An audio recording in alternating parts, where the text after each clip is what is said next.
Hi! Hello! నమస్తే. అస్సలామలైకుం. Welcome back to my channel Riya Anjum. మరో రెసిపీతో మీ ముందుకు. అది చిక్కుడుకాయ టమాటా కూరండి. నా స్టైల్‌లో సింపుల్‌గా అండ్ ఈజీగా. చిక్కుడుకాయలు ఎన్ని తీసుకుంటామో టమాటాలు కూడా అన్నే తీసుకోవాలి.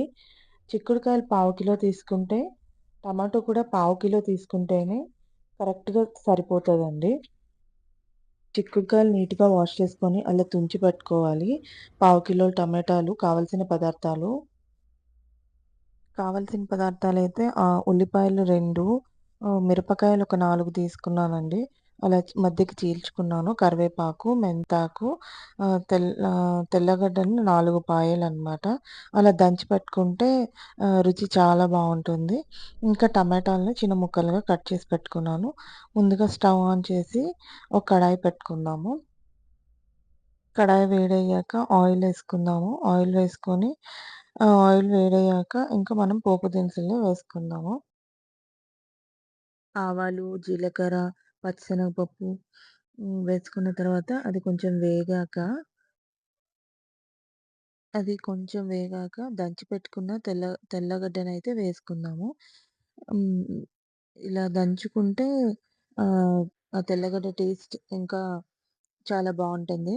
ఇప్పుడు కరివేపాకు, మిరపకాయల్ని వేసుకున్న తర్వాత అది కాస్త వేగిన తర్వాత ఉల్లిపాయని అందులో వేసేద్దాము. ఉల్లిపాయను వేసిన తర్వాత ఆహ్, అన్ దా ఉల్లిపాయ వేసిన తర్వాత ఉల్లిపాయ మీద కాస్త ఉప్పు చల్లుకుంటే మనందరికీ తెలిసిందే కదండీ! ఈ చిన్న చిట్కా అయితే ఉల్లిపాయలు వేగాలంటే ఉప్పుని చల్లుకుంటే త్వరగా వేగిపోతాయి. అలాగే పసుపు కూడా. హ్మ్. టమాటా యాడ్ చేసుకుందాం. ఇప్పుడు టమాటాని యాడ్ చేసుకుందామండి.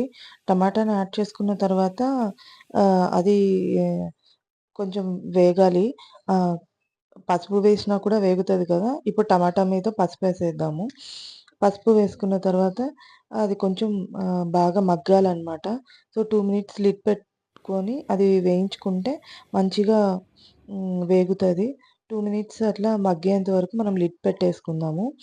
లిడ్ ఓపెన్ చేసి చూస్తే కొద్దిగా మనకు అట్లా టమాటాలోంచి వాటర్ అయితే వచ్చుంటది. సో, అప్పుడు మనం మెంతాకు యాడ్ చేసుకొని మళ్ళీ లిడ్ పెట్టేద్దాము. మెంతాకేసిన వెంటనే మనం కలిపితే కొంచెం చేదు వస్తదనమాట. సో, అందుకు అలాగే పెట్టేస్తే హ్మ్. కొంచెం చేదు రాకుండా ఉంటది. ఈ చిక్కుడుకాయని పక్కన బాయిల్ చేసి పెట్టుకొని దాన్ని ఇప్పుడు వేసేసుకుందాము. ఇ ఇది కొంచెం కలిపేసిన తర్వాత ఇందులో మనం మన రుచికి తగ్గట్టు ఆహ్, కారాన్నయితే యాడ్ చేసుకుందాము. ఇలా కారాన్ని యాడ్ చేసుకున్న తర్వాత అది మంచిగా మనకు టమాటాలు కొంచెం పచ్చివిగా ఉంది, దోరగా ఉంది అంటే కొద్దిగా వాటర్ యాడ్ చేసుకుంటే టమాటా కూడా బాగా మగ్గుతది. అప్పుడు కూర కన్సిస్టెన్సీ సెమీ గ్రేవీగా వస్తదనమాట. బావుంటది. అన్నంలోకి కానీ, రోటీలోకి కానీ. ఇప్పుడు నేను అందులో సాంబార్ పౌడర్ అయితే యాడ్ చేశాను. సాంబార్ పొడి లేకపోయినా ఆవాలు, మెంతి పొడినైతే ఆహ్, యాడ్ చేసుకోవచ్చు. అది కూడా చాలా బావుంటది. సాంబార్ పొడైతే ఫ్లేవర్ ఇంకా బావుంటదనమాట. సో, అందుకని నేనైతే సాంబార్ పొడి యాడ్ చేశానండి. ఈ ఈ స్టేజ్‌లోనే ఉప్పు చూసుకొని అడ్జస్ట్ చేసుకోవాలి. సో, నాకు కొంచెం తగ్గింది. సో, అందుకనే నేను ఉప్పు పడతది. ఉప్పయితే యాడ్ చేసుకున్నాను. ఇలా కలిపేసుకున్న తర్వాత కొత్తిమీర యాడ్ చేసుకొని హ్మ్. కాసేపు అలా లిడ్ పెట్టేసుకొని పక్కన పెట్టేసుకుంటే ఆహ్, చిక్కుడుకాయ టమాటా కూరైతే రెడీ అయిపోయిందండి. టేస్టీ అండ్ హెల్తీ చిక్కుడుకాయ టమాటా కూర అయితే రెడీ అయిపోయిందండి. ఇది అన్నంలోకి చపాతీలోకి చాలా బావుంటది. Thank you for watching. Please do like and share, subscribe.